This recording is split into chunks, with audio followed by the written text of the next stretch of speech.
Com o Eduardo Levi, sócio fundador da Kiliman Asset, que já está aqui para conversar com a gente.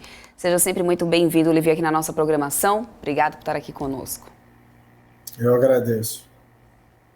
Levi, vamos lá falar um pouco sobre essa crise, no mercado de crédito, inclusive, não só no Brasil como nos Estados Unidos, combinando do que a gente está vendo acontecer agora, inclusive, com o SVB.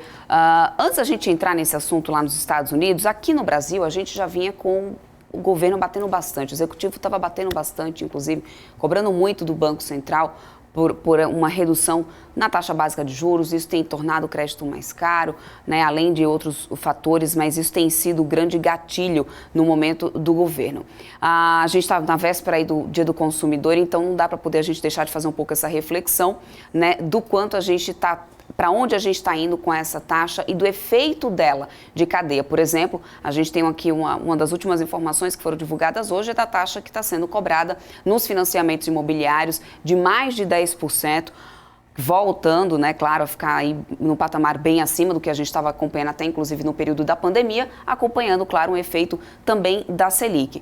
Isso traz um efeito em cadeia. Inadimplência tem outros vários fatores que podem chegar aí como efeito e prejudicar instituições bancárias, culminando em situações do que a gente está vendo acontecer também nos Estados Unidos. Qual que é a tua avaliação desse cenário, do mercado de crédito e de um crédito tão caro como o que a gente tem agora? Isso, é claro, espanta o consumidor, sem dúvida, certo?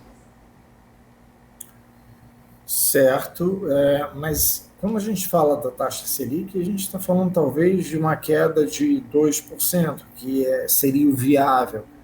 Isso não é suficiente para você diminuir a inadimplência, isso não é suficiente para você voltar a dar crédito. O problema do crédito no Brasil hoje ele é um pouco mais profundo, existe um medo com tudo que aconteceu no começo do ano, obviamente com lojas americanas e alguns outros nomes que vêm sendo discutidos no mercado. Então, o mercado de crédito, ainda mais para o pequeno, médio consumidor e pequenas e médias empresas, ele continua relativamente caro e difícil de ser tomado. Nesse momento, inclusive, exigindo garantias reais que muitas vezes o empresário não tem condições de oferecer. Então, é uma situação complicada. A queda de juros não deveria acontecer, de acordo com o Banco Central, que vem fazendo o trabalho correto. Ainda é justificável manter a taxa alta nesses níveis por mais alguns meses, mas a pressão política é grande e, obviamente, o que aconteceu nos Estados Unidos pode ajudar a derrubar a Selic no Brasil, e a gente já vê isso precificado nos juros futuros. Maravilha. Inclusive, Eduardo, nós estamos com um problema, pelo menos no mercado de crédito, em duas pontas. A compra que é tomadora de crédito, nós vemos esse problema, a exemplo agora de Americanas e de outras companhias apresentando dificuldade para arcar com esses compromissos, a cumprir ali com os pagamentos a essa Selic em 13,75. E agora uma grande dúvida na ponta que está cedendo o crédito, que são as instituições financeiras. Há uma disfunção no mercado de crédito, a gente vai passar por uma grande mudança, há algo a ser corrigido no mercado de crédito, e aí eu expando essa crise aqui para o mercado brasileiro, esse grande receio que estamos vivendo, o que nós podemos fazer para, claro, solucionar esses problemas a um futuro, claro, que a gente ainda vai viver? A situação, ela não é, o que aconteceu não foi apenas pontual, foi uma oportunidade, inclusive para outras empresas que se encontravam em situações semelhantes, virem a mercado dizer que precisavam reestruturar suas dívidas ou se reestruturar para arcar com as suas obrigações. Mas o mercado de crédito, ele se assentou, ele encontrou um patamar um pouco mais alto, ou seja, os prêmios pedidos são um pouco mais altos, mas não há um risco sistêmico. Tá? Essa era uma grande preocupação.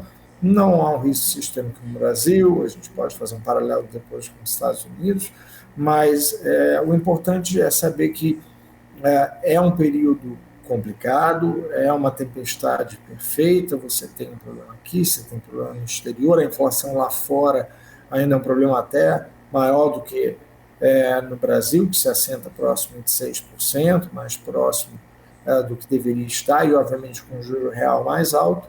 Então, é um problema real, é um problema que deve assustar aquele doador de dinheiro, né? Quem empresta o dinheiro não só são instituições financeiras, são os fundos de crédito, que têm pessoas físicas por trás, mas isso é passageiro, é uma oportunidade, inclusive, para quem tem recursos de fazer uma alocação olhando mais para o médio e longo prazo. Agora, olhando para o setor de varejo como um todo, né? A gente sabe, tem, como o Gabriel muito bem lembrou, claro, toda essa crise ali de Americanas em relação, né, enfim, a tudo isso que a gente tem acompanhado. Na outra ponta agora, como o Gabriel também lembrou, a gente tendo essa crise. E em relação às outras companhias, assim, como que tem ficado, como que tem estado essa situação do mercado de crédito? Porque a gente sabe que o setor varejista depende desse crédito para poder se manter na rotatividade, um crédito que está mais caro e num cenário tão difícil agora das duas pontas, né? Como que você tem avaliado esse cenário de crédito para manter, inclusive, essas companhias em funcionamento, que a gente sabe que elas dependem disso, Levi? Olha, se a gente estiver falando das grandes empresas, ontem mesmo eu conversava com os principais nomes do varejo brasileiro, eles veem isso, inclusive, como uma oportunidade. Vamos pegar um exemplo aqui de lojas americanas, que é o tópico não só do dia, como desses meses.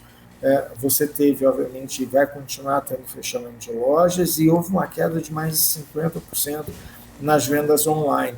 Não é real, não é verdadeira que todas as vendas online tenham caído. Pelo contrário, o que acontece agora é que o medo de Americanas faz com que o comprador, o próprio vendedor nas lojas virtuais, eles migrem para outras plataformas. Então, isso é bom para a Via, isso é bom para a Amazon, isso é bom para a Shopee, isso é bom para o Mercado Livre, então, para a própria Magalu. Então, existe aí uma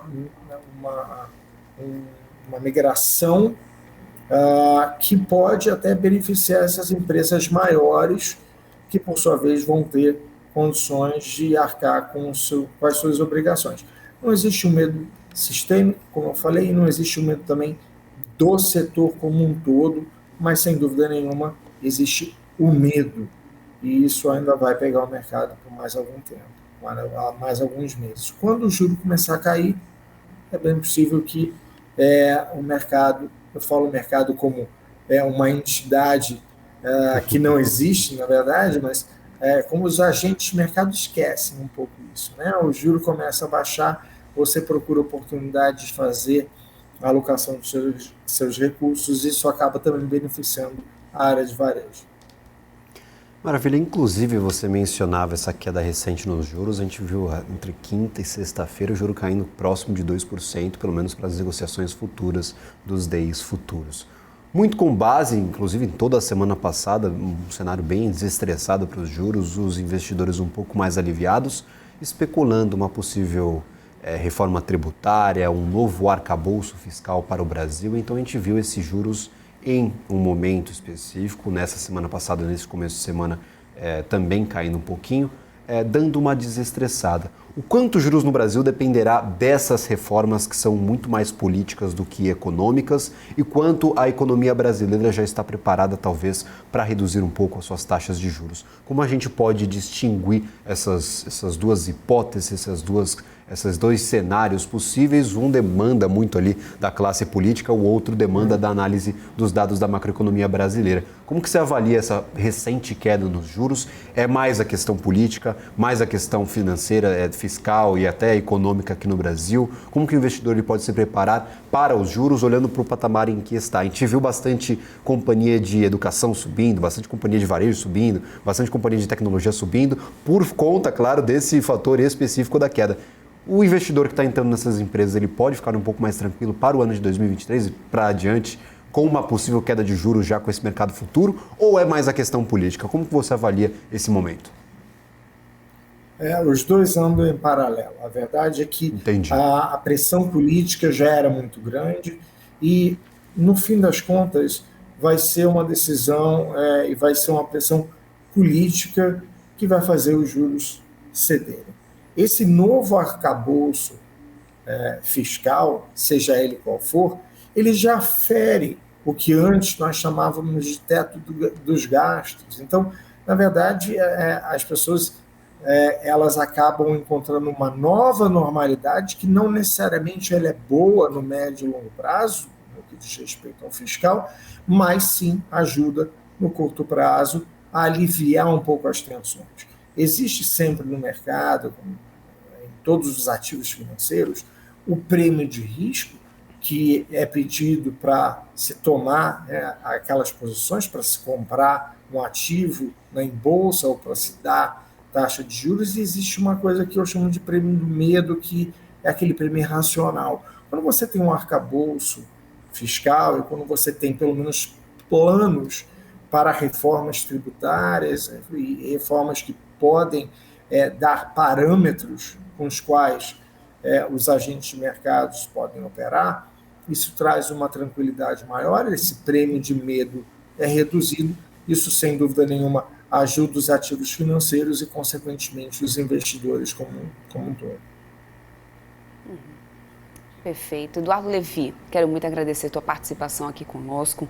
Sempre muito bom ter você aqui participando com a gente, principalmente aqui no Fechamento de Mercado. Espero sempre contar com a sua participação por aqui. Eu volto sempre. Obrigado. Até mais. Tchau, tchau.